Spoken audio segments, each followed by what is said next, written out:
How fast is fast at Indianapolis? Well, in 1911, fast was 74 miles an hour, the average speed of Ray Haroon's winning car. But 74 years later, fast is 212 miles per hour, the 4-lap average of Pancho Carter as he qualified. Pancho Carter, winner of the pole position at age 34, has finished in the top 10 here 6 times. His father finished 4th 33 years ago. Pancho won the pole with a Buick V6 engine, and a Buick won the second spot, too. 26-year-old Scott Brayton came here sponsored only by his family's finances, but picked up more sponsors when the speed of his car became apparent.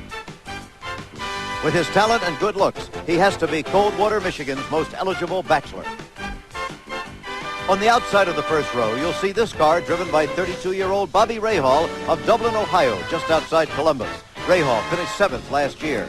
He's an intelligent, articulate college graduate who looked as at home in his dinner clothes the night before last at a charity ball as he does in his flame-proof coveralls behind the wheel of his race car. That, then, is the first row. This is Mario Andretti with his baby son Michael not so many years ago. Today, father and son are competitors. Mario, the pre-race favorite, starting on the inside of row 2 at age 45. This is Mario's 20th start here. He won just once, 16 years ago. Another father and son also face off as adversaries here. The Al Unsers, Sr. and Jr. of Albuquerque, New Mexico. Al Sr. is a 3-time winner. His brother Bobby also won the great race 3 times. And now comes the next generation. The face behind that mask is still the face of a kid, although Al Jr. is a 23-year-old husband and father. There's a brother act in this year's race. Don and Bill Whittington of Fort Lauderdale, Florida. Don, the elder by 3 years, seems to have the better chance. He inherited the car of former winner Gordon Johncock when Johncock suddenly retired. Don Whittington will sit on the outside of row 2. Rick Mears is the defending champion, but will have to move up from 10th starting position. At age 33, he has already won the 500 twice. Unlike most drivers, Rick found his road to the top in sprint buggies and off-road racing. It was a rugged introduction to the sport. Since then, he has found that there are good days and bad. Good days, like the celebration after last year's victory, but bad days too. Later last season, his feet were crushed in an accident. He spent painful months in the hospital, and today will limp to the car in his first race of 1985. Tom SNEVA, too, knows about good days and bad. 3 times he has sat on the pole. 2 years ago, he won the race. But in 1975, this was the end of his day. A wild, terrifying crash just under the luxury suites in turn 2. A crash from which, miraculously, he emerged with minor injuries. Now at age 36, Tom SNEVA tries again. He has traveled a long way from his original profession of school teacher, a long way from the halls of Ivy to the walls of Indy. Daniel John Sullivan III was born in Louisville 35 years ago, a talented driver, but is better known as the bon vivant of the circuit, more in the mold of the glamorous Grand Prix drivers of another time than the computer-driven technicians of today. And then there is A.J.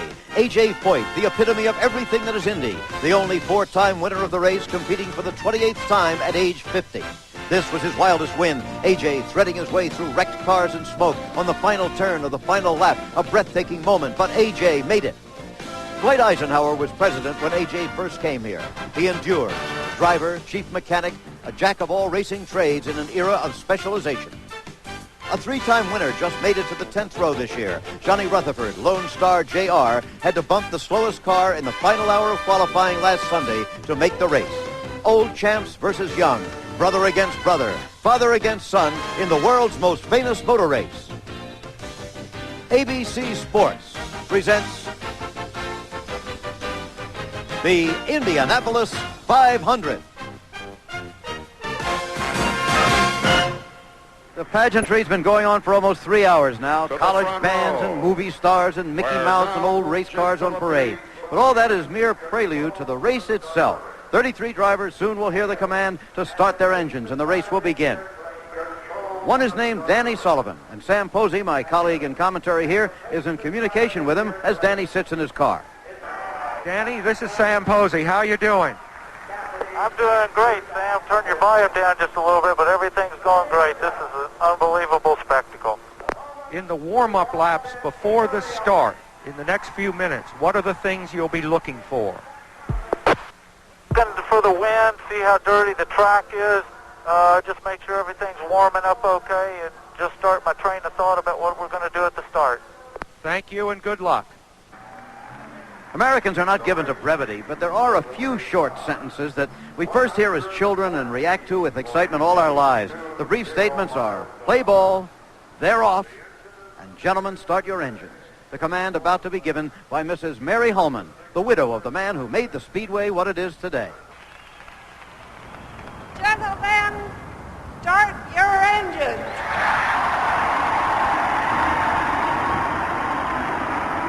Now the first thing we wonder is, did they all get started? We can't really be sure until they begin to move out. But this is the moment when there's no turning back. Now the commitment is made to parade your car before 400,000 spectators on the scene, then to accelerate on the pace lap, watch for the green flag from the starter, and then to race for riches and glory. There's Dwayne Pancho Carter, the pole sitter, trying to do what his father could not do before him to win an Indy. Next to him, young Scott Brayton, another race driver's son. They say they're old drivers and bold drivers, but no old wild drivers. Well, Scott Brayton is young, 26. Bobby Rahal rounding out the first row, a thinking man's driver, not the instinctive natural athlete. None of these three, remember, has ever started on the front row before. There's Mario Andretti, the favorite at age 45, 16 years after his only victory in the 500. He's right behind Carter, the pole sitter. Will he go for the lead in turn one? Defending champion Rick Mears has to wonder if his battered feet crushed in that accident last year will sustain the test of 500 miles. And someday there will be an Indy without A.J. Foyt, but not this year. At age 50, the only four-time winner tries again, refusing to hear the voices say it may be time to retire. Johnny Rutherford. Johnny Rutherford, too, represents the generation that's beginning to give way. At age 47, he starts way back in row 10. Tom SNEVA, he won this race. He sat on the pole a couple of times. He had a terrible crash here in another year. He has seen it all at Indy. In row 2, it looks like Emerson Fittipaldi may have a problem there getting the car started, one of the Pat Patrick cars, and perhaps the other Patrick car driven by Don Whittington. Number 40 there is Fittipaldi. Now I think maybe they got him, or are they going to have to push him? Fittipaldi's still sitting there. No, they're all the engines are running, and now they're moving out. I think everybody is okay. Wait a minute. Rick Mears, the defending champion, has not started. The first major story of this year's 500-mile race in the most meticulously prepared team, that of Roger Penske.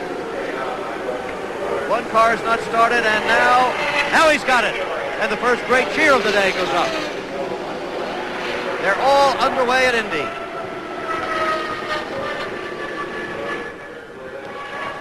Now let's set the field. In row 1, Pancho Carter, the fastest qualifier at more than 212 miles per hour. His car powered by a Buick V6. Can the Buicks last the race?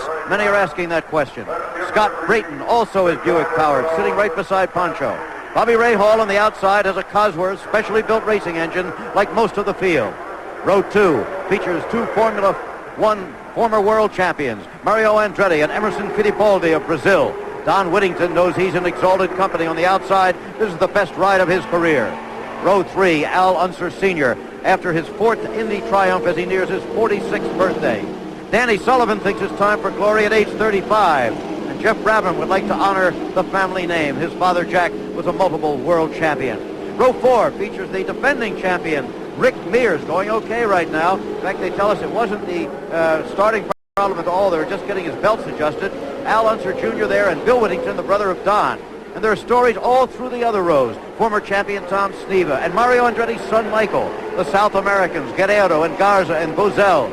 Leyendijk, the Dutchman, and A.J. Foyt. Parsons and Bettenhausen, sons of champions. The Irishman Daly, the Scotsman Crawford, and Rich Bogler rounding out the field. It's really something. It is, Jim. You know, despite the sound of your engine and despite having your helmet on, you hear that crowd. You hear them cheering for you. And, you know, there's Brayton's dad, Lee Brayton, who started him in this whole business.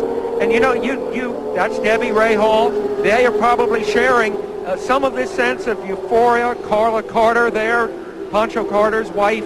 The sense of euphoria can overcome you, actually, as you hear the crowd. You see them there waving and cheering for you. And, Jim, of course, you've got to keep iron control of yourself. You can't give in to that. It's supposed to go green now very soon. You remember it well from driving the race yourself. Jim Garner, the actor and sometime race driver, is driving the pace car this year, which is really a very real responsibility. I think we're going to see a very fast start, paced by Pancho Carter, who's a former sprint car man. I think he'll bring him down very fast.